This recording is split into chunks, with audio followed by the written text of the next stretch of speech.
At Peso Toastmasters, our next speaker will be giving a 12-minute speech on how to give a good speech. The focus of the speech is on quickly getting across the 4 acts in a memorable way. While there will be a handout on November 14, for reason of economizing, the speaker will not be using for this speech. And now join me in welcoming our next speaker, Tim Wilson.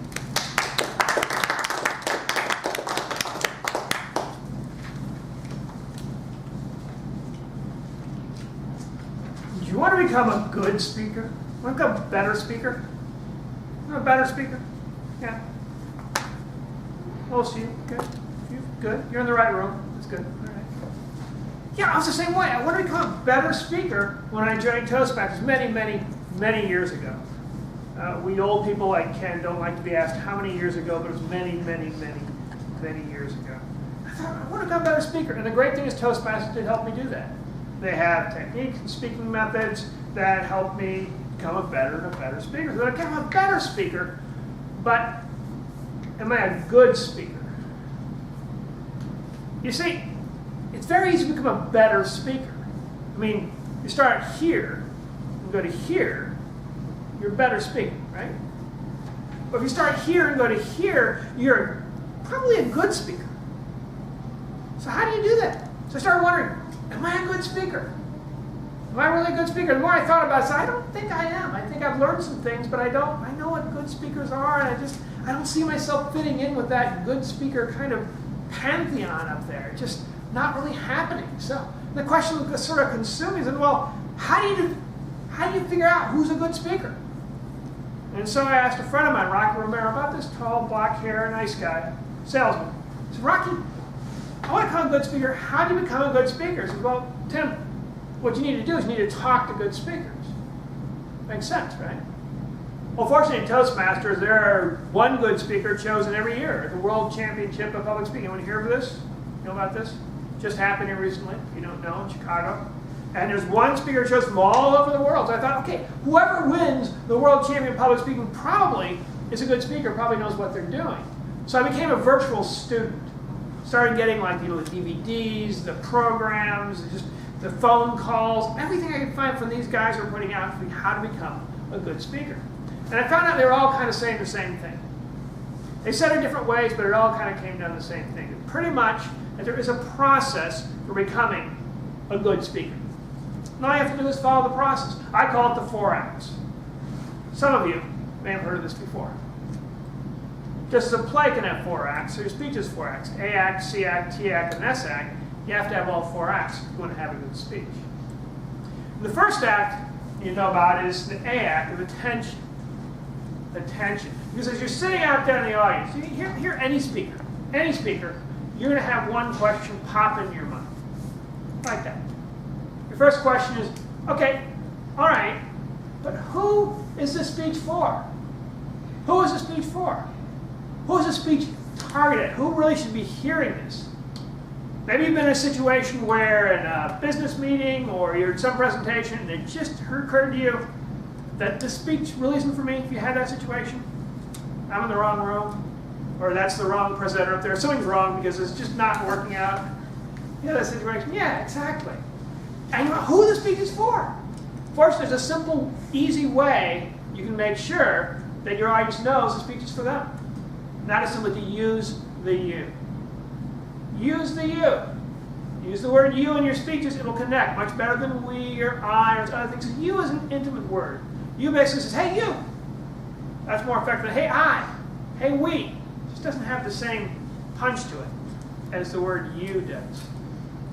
So as you're writing things down in the handout, which, as I mentioned, you don't have, first thing you'd say is A act's attention. Who is the question? And use the you. So that's the first thing you do. Your speech. Get their attention. Use the you. Then comes the C act. The C act is all about content. Content.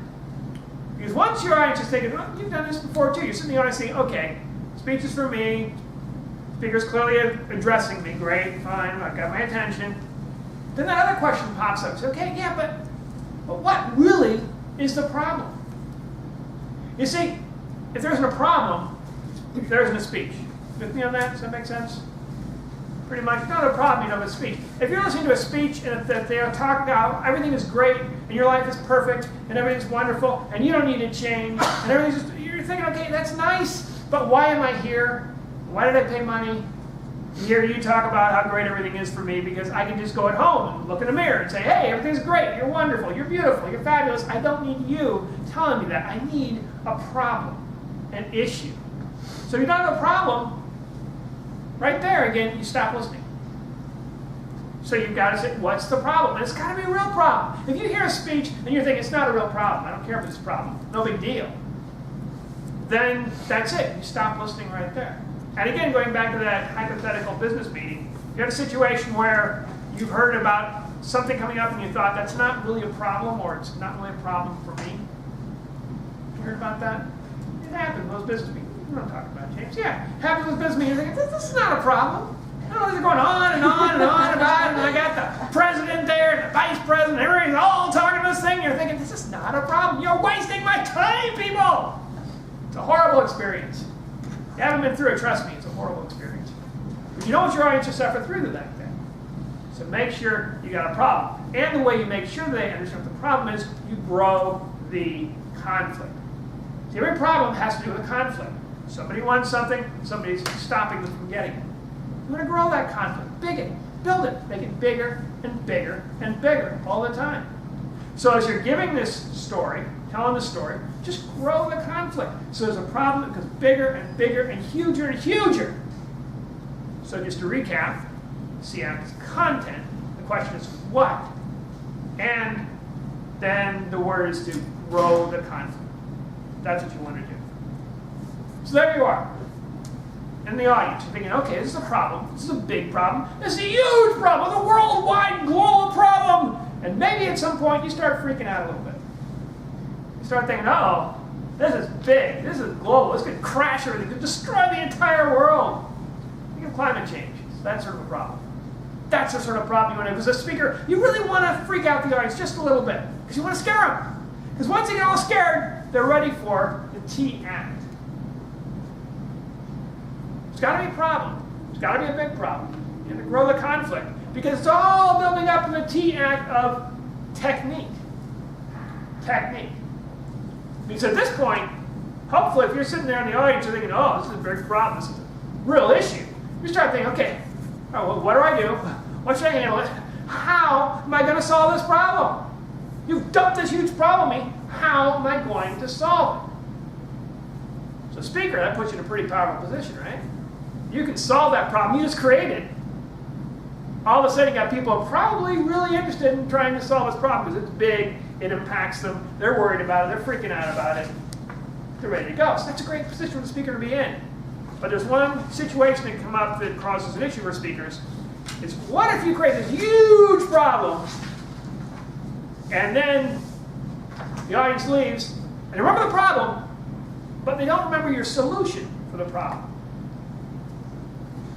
You know what I'm talking about. Have you ever had a speech where you heard like a big problem and you sort of got what the big problem was, but you weren't quite clear what the solution was or what you're really supposed to do about it?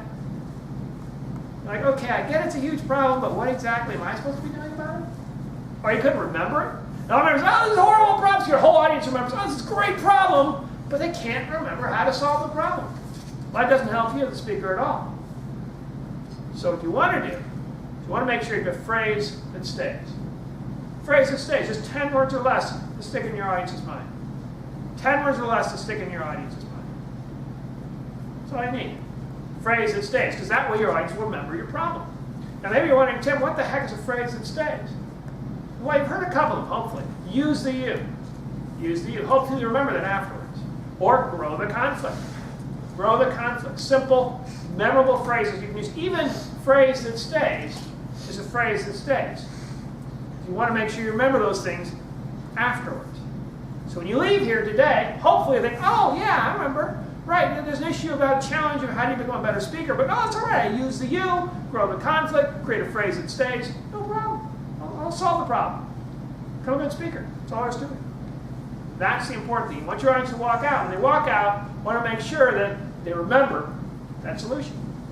Now some people's speakers stop there. They start thinking, okay, I'm good. I've gone through the entire speech and I got my audience attention. It's great. They know the speech is for them, and he's to you. And then they got the content, they know what the problem is, growing the conflict. You even got a phrase that says, remember my solution. They got a solution to the problem. So I'm done. That's it. And they stop there. But there's one part missing. One part missing, because every time anybody, any adult, gave you a solution or said, here's what you're supposed to do, since when you were this high, you had one 3-letter word that you would use, not a 4-letter word, a 3-letter word, you would use as a question every time they brought up some sort of solution. It begins in W and ends in Y. Anyone guess what this word is? Just whisper it to your neighbors so they're clued in on what that word is doing. Got it? Okay? Somebody say it out loud. Who? Why?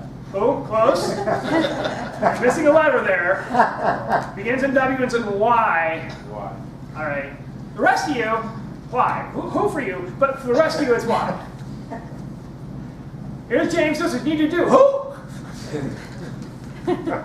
You. Why? Because that's what happened. And time to go to bed. Why? Son, put that down now. Why? Probably sounded like it too, right? Why? See, your whole audience is wondering why. But here's the thing you can do. You can use a simple selling method. Just bad if you don't, good if you do. If you don't know what I'm saying, it's bad. If you do what I'm saying, it's good. That's simple. Ken likes to use that method a lot. So it's this kind of universal. If you don't do what I'm saying, you're going to have horrible people attack you everywhere you go. But if you do what I'm saying, you're going to preserve your stuff. You won't be bothered by pickpockets. There won't be any problems at all. Bad if you don't, good if you do. That's all there is to it. So just to recap, if you want to become a good speaker, you want to use the 4 M's. First, get your audience attention. Know who's the speech for, use the you. Then, make sure you have good content. Content, it's about what's the problem. And then grow the conflict, make sure it's a big problem. TAP, technique, which is how do I solve the problem? It's your phrase that stays and solve the problem. And then finally, S, act of selling. Why should I be doing that? And then make sure you, bad if you don't, good if you do. And I started using that. It took a while. After a while, I said, okay, great. I was working using the you, did that a couple months. Grow the conflict, that a couple months. A couple months of learning about phrase that stays, and a couple months of learning about bad if you don't, good if you do. Gradually got better and better. And once you start using this method, once you start going through this, you'll find a whole new sense of confidence, certain purpose on stage. It'll become more of a conversational experience, and it won't be as much a stressful experience, because instead of becoming the lecturer, this will be having a conversation with the audience and answering questions they really want answered. So if you want to say a good speech, give a good speech, next time you do give a speech, make sure you use the 4 acts.